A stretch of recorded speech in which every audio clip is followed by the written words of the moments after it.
What you're looking at is the exterior of my motorhome. As you can see, it's a self-build. Self-build motorhomes are becoming more and more popular.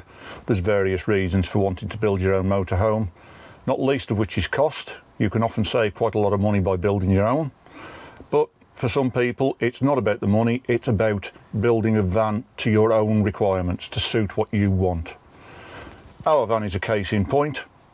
We tow a race car behind, we don't need a lot of living space. What we do want is a comfortable bed. So that's the way we've gone about it. The first thing you need to consider is budget.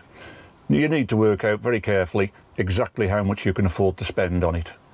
It's not a cheap game converting your motorhome. You can save money by doing it yourself, but it's still going to cost a fair bit.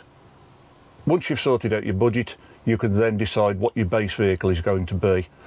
Obviously, it's likely to be a van, so you're looking at Ford, Renault, Peugeot, Fiat, Citroën, or even Mercedes.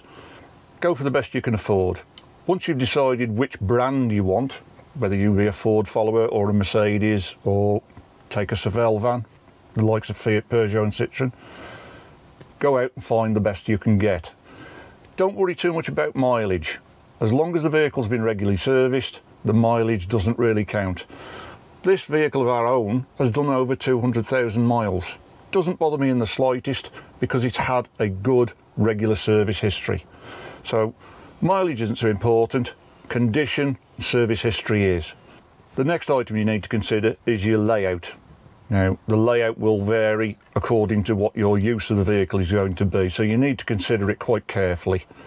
If it's going to be for full holidaying, then you probably need more living space than we've got. We use this as a support vehicle largely for our motor racing. We don't need a lot of living space. This is our lounge. The cab seats are both swiveled. This is our lounge space. We've got a comfortable king-size bed at the back, permanently available to us. We've got a good-sized kitchen. Are you going to be cooking in the van, or are you going to be cooking more out of the van? Many people these days are cooking outdoors on gas-powered barbecues, griddles. Excellent.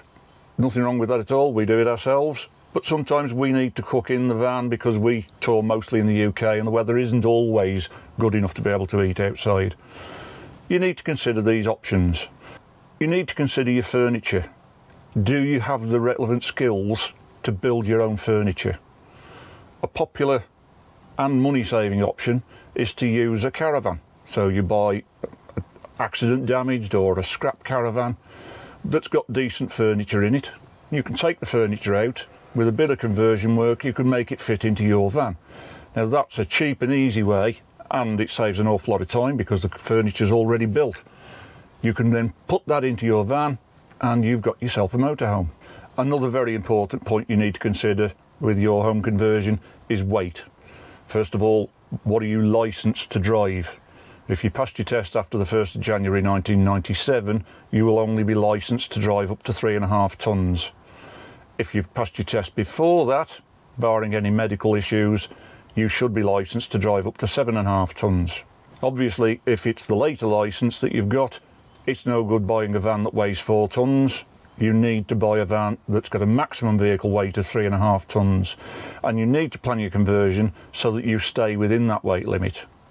You've also got to bear in mind yourselves, all of your goods, your cooking materials, food, clothes, they are all part of the payload. That has all got to be taken into account within that 3.5 tonne limit. So you need to consider what materials you're going to use for your furniture. Lightweight plywood's available. It is expensive, but it saves a lot of weight. Our van here is a 3.5 tonne van. This one comes in at a fraction over 3 tonnes empty. So there's adequate weight capacity for myself, my wife, my dog, food, clothes, tools, all the stuff we carry in general. I think that's about it for this time. I hope you found this helpful. See you next time.